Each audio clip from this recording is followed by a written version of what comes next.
Facebook পেজের link কিভাবে TikTok আইডির বায়োতে অ্যাড করবেন। সো একদম প্রমাণ সহকারে আমি আপনাদেরকে দেখিয়ে দিব এই জায়গাতে কিভাবে অ্যাড করবেন। অ্যাড করার জন্য আপনার ফেসবুক পেজের লিংকটা ফার্স্ট অফ অল কপি করতে হবে। কপি করার জন্য ব্যাক করবেন, ব্যাক করার পর অফিসিয়াল ফেসবুক অ্যাপ্লিকেশনটি ওপেন করবেন এবং এইখান থেকে আপনার পেজটা লগ ইন করে নেবেন। লগ ইন করে নেওয়ার পর এইখানে একদম এই থ্রি ডট আইকনের উপর ক্লিক করে দিবেন।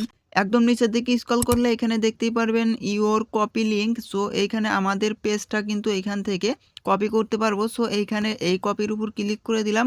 এখানে কন্টিনিউর উপর ক্লিক করে দিলে কিন্তু আমাদের পেজ লিঙ্কটা কপি হয়ে যাচ্ছে। এবার এখান থেকে ব্যাক করবেন, পুনরায় আবারও অফিসিয়াল টিকটক অ্যাপ্লিকেশনটি ওপেন করবেন। ওপেন করার পর এইখান থেকে প্রোফাইল আইকনের ভিতরে প্রবেশ করবেন। এইখানে যে দেখতেই পারছেন এডিট বলে একটি অপশনে এডিট আইকনের উপর ক্লিক করে দিবেন। এইখান থেকে একদম নিচের দিকে স্ক্রল করলে এখানে পেয়ে যাবেন লিঙ্কস বলে একটি অপশন। এই লিঙ্কস অপশনের উপর আপনাদেরকে ক্লিক করে দিতে হবে। লিঙ্ক অপশনের উপর ক্লিক করে দেওয়ার পর এরকম ওয়েবসাইট অপশন শো করবে এবং পাশেই দেখতে পাচ্ছেন অ্যাড বলে একটি অপশন। এই অ্যাড অপশনের উপর ক্লিক করে দিবেন এবং এইখানে যে দেখতে পাচ্ছেন ওয়েবসাইটের জায়গায় একদম নিচে এখানে আমাদের সেই ফেসবুক পেজের লিঙ্কটা পেস্ট করে দিতে হবে। সো আমি এখান থেকে অফিসিয়াল ফেসবুক পেজের লিঙ্কটা যে কপি করেছি সেটা পেস্ট করে দিলাম। পেস্ট করে দেওয়ার পর এইখান থেকে এই সেভ আইকনের উপর ক্লিক করে দিতে হবে।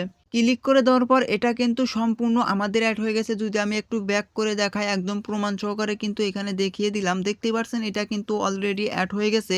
কারো কারো ক্ষেত্রে শো না করলে একবার ফোনটাকে জাস্ট এইভাবে রিফ্রেশ মারবেন। রিফ্রেশ মারলে কিন্তু আপনার ইউটিউব হোক কিংবা ফেসবুক পেজের লিঙ্ক হোক সাথে সাথে কিন্তু অ্যাড করেছেন এবং এইখানে শো করবে। এইখান থেকে চাইলে আপনারা বইটাও লিখতে পারেন, সেজন্য সেম জায়গায় এইখানে এডিট অপশনের উপর ক্লিক করবেন। এখানে যে দেখতেই পাচ্ছেন আপনার ফেসবুক পেজে কি রিলেটেড ভিডিও আপলোড করেন সেই বইটা এখানে লিখে দিলেই কিন্তু আপনার টিকটক আইডি থাকা সকল ফ্রেন্ডস কিন্তু আপনার ফেসবুক পেজ ভিজিট করতে পারবে খুব সহজেই এবং ফলোয়ার্সও বাড়বে ঝড়ের গতিতে। এই টিউটোরিয়ালটি এই পর্যন্ত শেষ। ভিডিওটি কেমন লাগলো অবশ্যই কমেন্ট করে জানাবেন। এইরকম ইনফরমেশন ভিডিও সবার আগে পাওয়ার জন্য মাস্ট বি চ্যানেলটাকে সাবস্ক্রাইব করে রাখবেন। ধন্যবাদ।